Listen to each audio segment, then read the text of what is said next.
Hey dear students, we have completed the many previous year questions of all the subjects of your pre-nursing.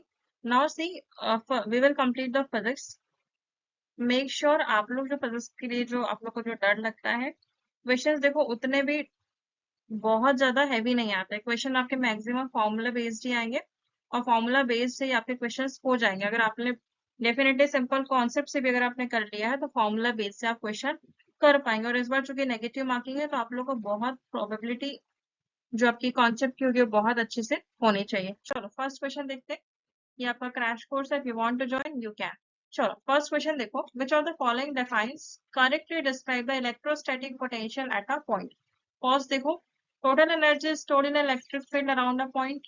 No. The force experienced by a unit charge at the point. The work done by the electrostatic in a moving charge around the point. The work done by an external agent in bringing a unit positive charge from infinity to that point. ठीक है, ये आपका होगा correct. To reason behind that, अगर हम v equals to देखें तो definitely W upon Q होता है. ठीक है, तो यहाँ पे जो आपका पॉजिटिव चार्ज के लिए ये वर्क कंप्लीट करता है. दैट्स व्हाई आपका आंसर होगा G1. फिर क्वेश्चन नंबर 2 देखो. If the magnitude of potential due to a point charge at a distance r is v. ठीक है, now what will be the potential at the distance 3r. ठीक है, तो बोला देखो फॉर्मूला देख लो. अगर b के अगर फॉर्मूला देखें तो डायरेक्टली आपको पता है given v equals to kq upon r. और अगर r की हमने डिस्टेंस देखा जाए at r 3r equals to, तो डेफिनेटली हो जाएगा v डैश की वैल्यू हो जाएगी kq अपॉन 3r और यहाँ पर हो जाएगा v बाय 3. तो that's equals to the v by 3. तो डायरेक्टली क्वेश्चन था, बहुत इजी था. फिर क्वेश्चन नंबर देखो. which of the following correctly compares the distance dependence of electric field from a point charge and that from a dipole at a point dipole at a large distances. तो यहाँ पे आपके चार options दिए. देखो चार both आपको करके देखना पड़ेगा कि देखो सबसे पहले तो डिस्टेंस भी बोला है. तो डिस्टेंस डिपेंडेंस की अगर हम बात करूं, distance dependence equals to that is E is directly proportional to 1 by inverse proportional to r square. तो अगर मैं डाइपोल की बात करूं फार डिस्टेंस के लिए तो r क्यूब हो जाएगा. For far distance dipole, far distance dipole तो ये आपका हो जाएगा is inversely proportional to 1 by r cube. ठीक है, तो पॉइंट चार्ज की वैल्यू क्या होगी 1 by r स्क्वायर और डाइपोल आपका हो जाएगा 1 by r cube. This is for the point charge and this is for the dipole. तो answer will be second one. समझ में? चलो फिर देखो. To determine internal resistance using a potentiometer we need only one cell, two identical resistor, voltmeter, a variable resistance and key. We need a variable resistance and key. ठीक है, ये आपको पता होगा डायरेक्टली क्वेश्चन में. फिर देखो, in a Wheatstone bridge R1, R2, R3 की वैल्यू दी हुई है. The galvanometer shows no deflection, कोई डिफ्लेक्शन शो नहीं कर रहा है. तो वैल्यू क्या होगी R4 की? डायरेक्टली आपको फॉर्मूला पता होगा R1 by R2 equals to R3 by R4. सबकी वैल्यू आपको दी गई है 10 by 20 इक्वल्स टू R3 आपका दिया 15 और यहाँ पर R4 हो जाएगा. तो R पर आप डायरेक्टली क्रॉस मल्टीप्लाई करके आपको मिल जाएगा 30. ठीक है, तो ये भी डायरेक्ट क्वेश्चन आया है, सब कॉन्सेप्ट बेस्ड है. फिर देखो जरा, ये रिपीट क्वेश्चन हो गया. फिर क्वेश्चन देखो. A solenoid contains 500 turns per unit length. Current दिया है 5 ampere is supplied to the solenoid, then magnetic field at the center of the solenoid is. ये भी देखो solenoid magnetic field का फॉर्मूला क्या होगा. solenoid magnetic field equals to ये आपकी V इक्वल्स टू हो गया म्यू नॉट एन आई. ये फॉर्मूला होता है. सबकी वैल्यू दी हुई है. म्यू नॉट की वैल्यू हो जाएगी आपकी 4 pi into 10 to the power minus 7. आपका एन दिया हुआ है 500 और भाई आपका आई दिया हुआ है. डायरेक्टली आप सॉल्व कर लो तो आपका हो जाएगा 525 और यहाँ पर पूरा हो जाएगा 25.3.1 पर अप्रॉक्स कुछ होगा इंटू 10 टू पावर माइनस 3 डेस्क. ठीक है, करेक्ट आंसर 4. ये भी आपका डायरेक्ट क्वेश्चन दिया हुआ है. फिर देखो, in a ferromagnetic materials magnetization persists even after the external magnetic field is removed. This phenomena is due to, देखो कोई भी जो फेरोमैग्नेटिक मटेरियल है जिसमें बाहर का अगर हम बाहर का मैग्नेटाइजेशन अगर हम कुछ देर बाद हटा देते हैं फिर भी मैग्नेटिक इफेक्ट रहता है। तो ये किस वजह से होगा, देखो जरा, क्या इसमें स्ट्रॉन्ग इलेक्ट्रिक डाइपोल्स है, अलाइनमेंट ऑफ मैग्नेटिक डोमेन्स है, या फिर आपका फ्री इलेक्ट्रॉन्स है और हाई इलेक्ट्रिकल कंडक्टिविटी। तो it will be the alignment of the domain magnetic, alignment of the magnetic domain. Correct answer will B 2। क्यों? क्योंकि आपका जो फेरोमैग्नेटिक मटेरियल्स रहेगा वो मैग्नेटाइजेशन को रिटेन कर लेता है, क्योंकि वहां पे मैग्नेटिक डोमेन्स का अलाइनमेंट हो जाता है। That's why the correct answer will be B. फिर क्वेश्चन देखो, अ स्ट्रेट कंडक्टर जिसकी लेंथ दी है 2 मीटर, स्पीड दी है 20 मीटर पर second, when the conductor makes an angle of 30 degree, then the direction of magnetic field of induction of 0.1, ठीक है, then induced EMF is what? Question देखो, now motion EMF से question आया, ये भी आपको डायरेक्टली बेस्ड होगा। देखो E की वैल्यू क्या होगी आपकी, VIV साइन थीटा, V की वैल्यू भी दी हुई है 0.1, आपका लेंथ दिया है 2 और आपका V दिया है 20 और साइन 30 की वैल्यू आपकी होगी, साइन ये 30 डिग्री की अगर वैल्यू होगी तो साइन 30 डिग्री की वैल्यू, एंगल दिया है 30 डिग्री, साइन 30 की वैल्यू होगी आपकी 1/2। ना calculate, it will be of 2। ठीक है, तो ये भी आपका डायरेक्ट क्वेश्चन था। अभी तक कोई भी ऐसा लेंथी आंसर हमें नहीं मिला है ना। क्वेश्चन नंबर 2 देखो, the transformer is employed to, transformer का उपयोग निम्न में से किस लिए किया जाता है? क्या AC से DC में कन्वर्ट करने के लिए, DC टू AC में कन्वर्ट करने के लिए, या फिर obtain a suitable AC voltage और obtain a suitable DC voltage. ठीक है, हमें प्रॉपर AC वोल्टेज को ऑप्टेन यूज करने के लिए हम क्या यूज करते हैं, transformer. Correct answer will be C।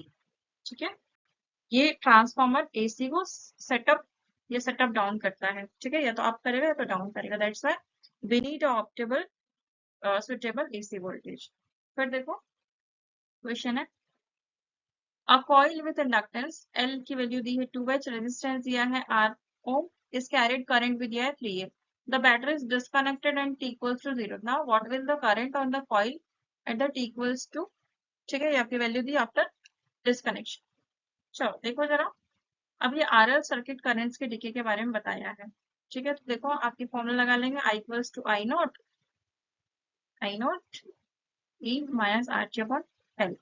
तो देखो गिवन आपका क्या क्या दिया है, I नॉट दिया है 3A, R आपका दिया है 4 ओम, L की वैल्यू दी है 2H और T आपका दिया है 2। तो फॉर्मूला में पुट करो, I equals to 3E minus 2 log n 2 हो जाएगा, इक्वल्स टू 3 इंटू ये आपका इसकी वैल्यू 1/4 हो जाएगी, तो आपका आंसर आ जाएगा 0.75 एम्पियर। ठीक है, ये थोड़ा सा था, लेकिन अगर आपको ये फॉर्मूला याद होगा तो आप कर लेंगे। Answer will be C. ऐसा unit of magnetic flux direct question आया है वेबर। ठीक है, ए वाला, अगर हम डायमंड को कट करते हैं तो स्पार्कल्स होता है, क्यों? क्या वो हार्ड है इसलिए, क्या उसका रिफ्लेक्टिव इंडेक्स हाई है इसलिए, क्या लाइट एमिट करता है या एब्जॉर्प्शन, क्यों? क्योंकि उसका रिफ्रेक्टिव इंडेक्स बहुत हाई होता है। दैट्स व्हाई डायमंड को कट करते समय स्पार्कल्स होते हैं। फिर देखो, which of the following is does not used for the polarization, polarization के लिए कौन यूज नहीं होगा? आपके sunglasses, LCD screen, 3D cinema glasses थे, स्पेक्ट्रोमीटर, स्पेक्ट्रोमीटर्स आपके पोलराइजेशन के लिए यूज नहीं होते हैं। ठीक है, फिर देखो, the focal length of an eye piece used in an astronomical telescope typically कैसे होते हैं, शॉर्ट, लॉन्ग या इक्वल टू लेंथ, ये बहुत ज्यादा शॉर्ट होते हैं। ठीक है, जो एस्ट्रोनॉमिकल टेलीस्कोप में जो यूज होता है दैट्स आर बहुत ज्यादा शॉर्ट होते हैं। फिर देखो, the wave particle duality of matter करती, क्यों? क्योंकि इसमें जो मैटर रहता है वो वेव और पार्टिकल्स दोनों ही नेचर शो करता है, मतलब आपके wave particle and particle nature दोनों ही ये शो करेंगे, वेव एंड पार्टिकल नेचर।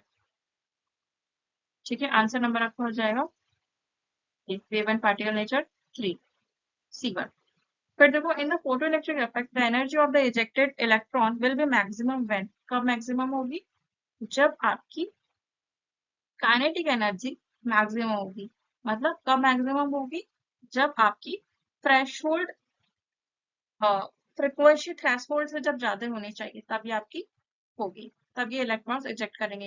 ये वाला फॉर्मूला याद होगा, Kmax equals to hv minus what is, मतलब क्या कि जब भी होगी तब आपकी फ्रीक्वेंसी थ्रेशोल्ड एनर्जी से ज्यादा होगी।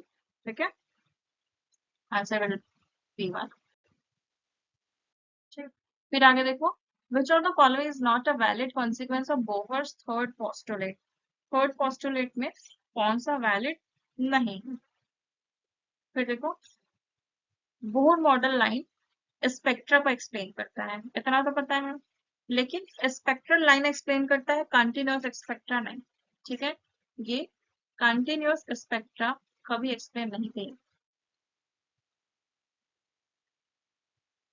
तो ये क्या करता है, it explain the line spectra. देखो जरा इसमें पूछा कौन सा वैलिड नहीं है, रेडिएशन, देखो ये कंटिन्यूअस स्पेक्ट्रा बी वाला। ठीक है, फिर क्वेश्चन देखो, the magnetic moment of a current carrying circular loop is what. इसका आंसर देखो m इक्वल्स हो जाता है आई ए और area into current. Correct answer will be C. ठीक, फिर देखो, which of the following best explains why an intrinsic semiconductor maintains equal electron and hole concentration at thermal equilibrium। Drop, देखो dropping creates equal number of donor and acceptor atoms, it causes symmetric band shift, always creating pairs, और recombination removes excess carriers uniform। देखो इसमें intrinsic semiconductor के पास equal electrons and holes होते हैं, क्योंकि इनके पास electron और होल पेयर्स हमेशा दोनों साथ में रहेंगे। अब साथ में रहने की वजह से ये पेयर्स क्रिएट करते हैं। ठीक, फिर देखो, what is the role of diode in the rectified circuit. Rectified circuit में डायोड का क्या रोल है, तो ये करंट को फ्लो करने में हेल्प करता है, लेकिन सिर्फ किसी एक डायरेक्शन पे, सिंगल डायरेक्शन पे ओनली। ठीक है, कोई किसी भी दो डायरेक्शन में, ये हमेशा किसी भी एक डायरेक्शन पे फ्लो करेगा, only in the one direction. Correct answer मिलता। ये सारे आपके थे फिजिक्स के क्वेश्चन, टफ नहीं थे, मैं अगर बोलूंगी तो शायद दो क्वेश्चन ही थोड़े से कॉम्प्लिकेटेड थे, बाकी 20 क्वेश्चन में 80 क्वेश्चन मॉडरेट लेवल के थे। ठीक है, और अगर आप न्यूमेरिकल्स भी अगर आप सिर्फ कंसेप्ट बेस्ड कर लेते हैं तो आपका पेपर फिजिक्स का बहुत अच्छे से हो जाएगा। 18 क्वेश्चन पे 12 क्वेश्चन आपके पूरे थ्योरी बेस्ड है।